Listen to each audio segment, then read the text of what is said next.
Hello everyone, and welcome to Earth Archives. I've always wondered, why do some people, even when they're on the verge of collapse, never ask for help?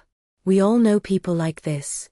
It might be a colleague, drowning in work, yet when you reach out, they just force a tight smile and say, "I've got this."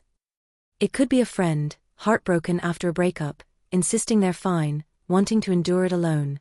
Or if you're honest, that person might actually be you. Remember to hit subscribe, like, and share with anyone you think might need this. Yeah, we live in a culture that idolizes this image: strong, independent, self-reliant. In American culture, the person who pulls themselves up by their bootstraps, who stands alone, is celebrated as a symbol of success. The iron-willed individualist is at the peak. We admire them. We envy that seemingly unshakable will. But what if this isn't true strength? What if this rigidity, the refusal to ask for help, the compulsion to handle everything alone, isn't a fortress of confidence, but a prison built of fear? So, this isn't healthy independence? Correct. This isn't healthy independence. It's a psychological defense mechanism, a trauma response, overly independent. For those trapped in it, life becomes extremely lonely, extremely exhausting. Today, we'll unpack the myth of total self-reliance, explore its deep psychological roots, childhood conditioning, and the hidden fears that make even saying, "help me," feel impossible. Finally, we'll discuss the costs of this so-called strength, and how to move toward a more authentic, connected way of living. Our stories are full of lone wolf myths. The hero's journey almost always begins alone. We are taught that needing others is a burden, that reliance is a synonym for weakness. Especially in Western individualistic societies, the message is loud: success comes from yourself, and failure belongs solely to you. But the myth has a fundamental flaw. It's a lie on both biological and sociological levels. Humans were never meant to be lone wolves. We are a highly interconnected, interdependent species. Look at our closest primate relatives. Look at human evolutionary history. Our superpower isn't sharp teeth or claws. It's cooperation and collaboration. From the moment we are born, we are fully dependent on others to survive. That need doesn't disappear on your 18th birthday. It matures into a healthy form of independence. What's the difference between healthy independence and overdependence, or rather, overindependence? Healthy independence is built on self-respect. It's trusting your own abilities, regulating yourself, solving problems, taking responsibility for your actions.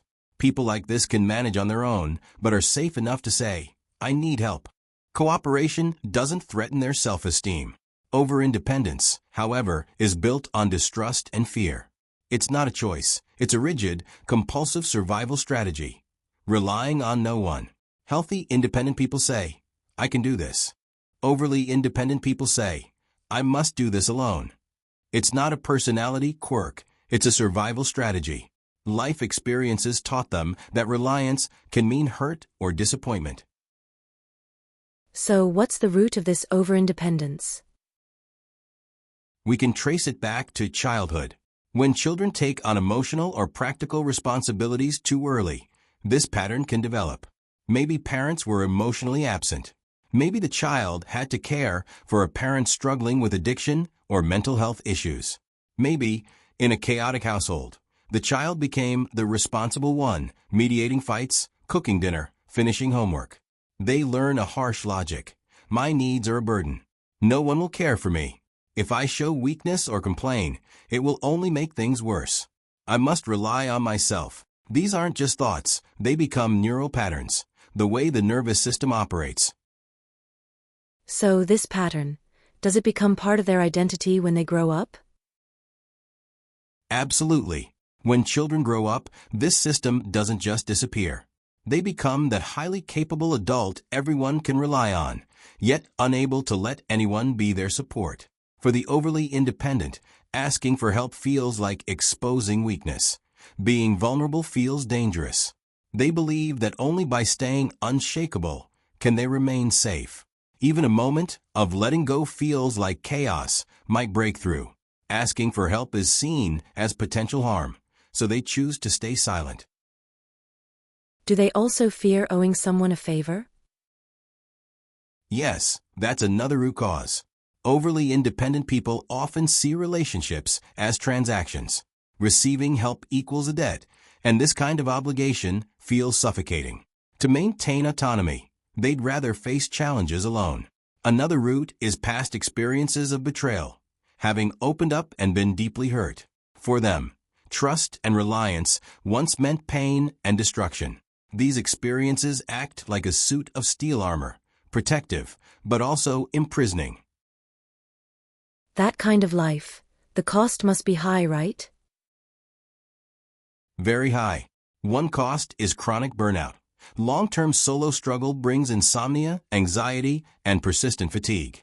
Another is an unspoken loneliness. They may be respected or admired, but no one truly knows them. A third is shallow, unfulfilling relationships. Real intimacy requires vulnerability, but they block it all. In the end, they resent the isolation, forgetting that the cage was built with their own hands. So, how can they break out of this pattern? First, awareness of the pattern is already a huge step forward. Then start small. Practice tiny, low-risk acts of vulnerability. Ask for small help. Like, could you hold the door for me? Or can you glance at an email for me? These small actions build new neural pathways, proving you can ask for help without the world collapsing. So vulnerability is also a kind of strength. Exactly.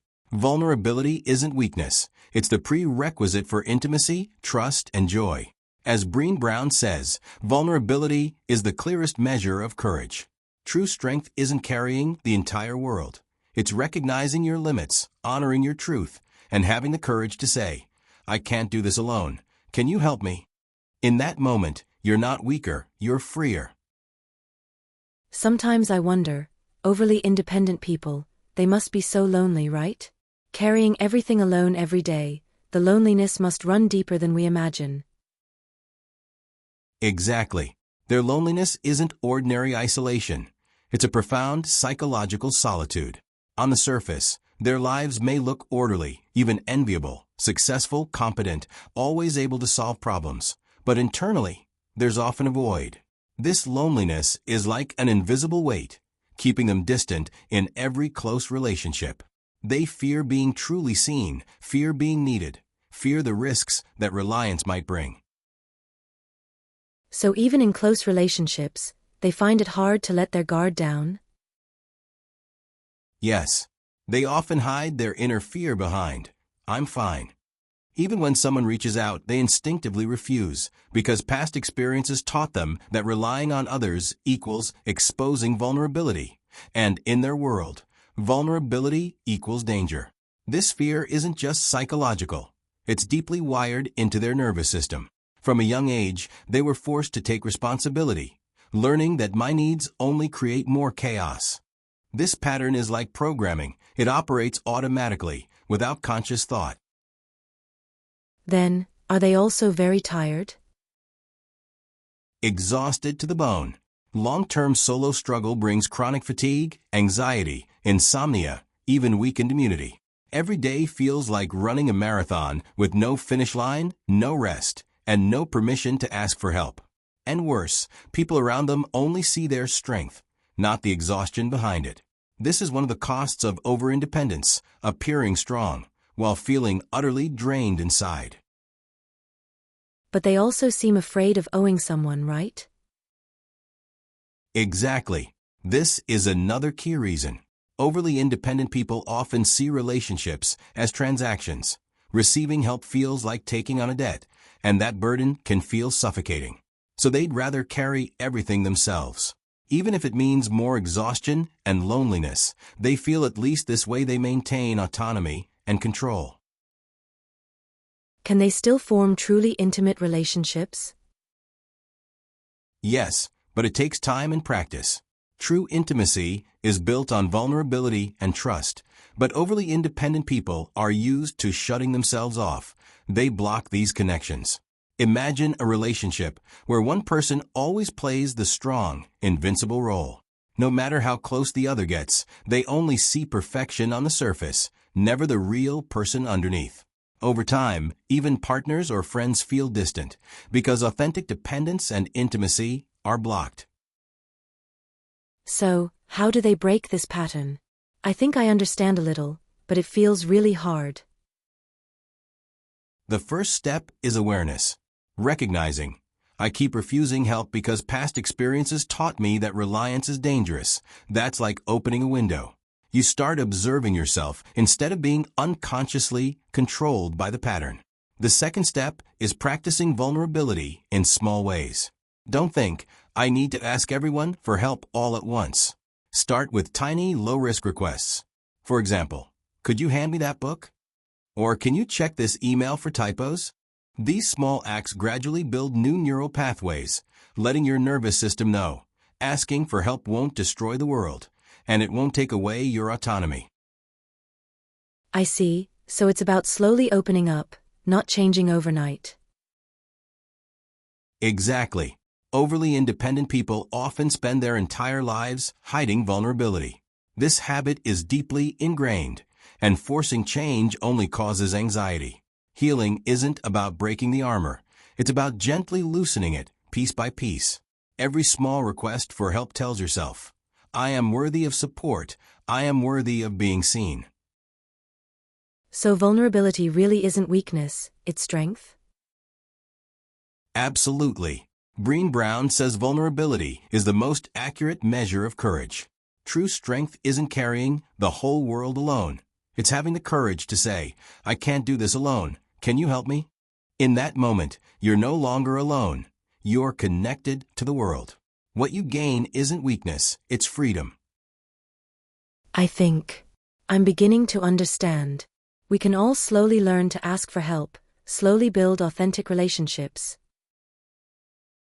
Yes, it's a difficult journey, but full of hope. Remember to subscribe, like, and share this video so more people know they are not alone, and they deserve freedom and respect. Share your story in the comments. Your small acts of asking for help might become someone else's courage. Slowly, you'll discover that true freedom is having the courage to ask for help, and the courage to be seen.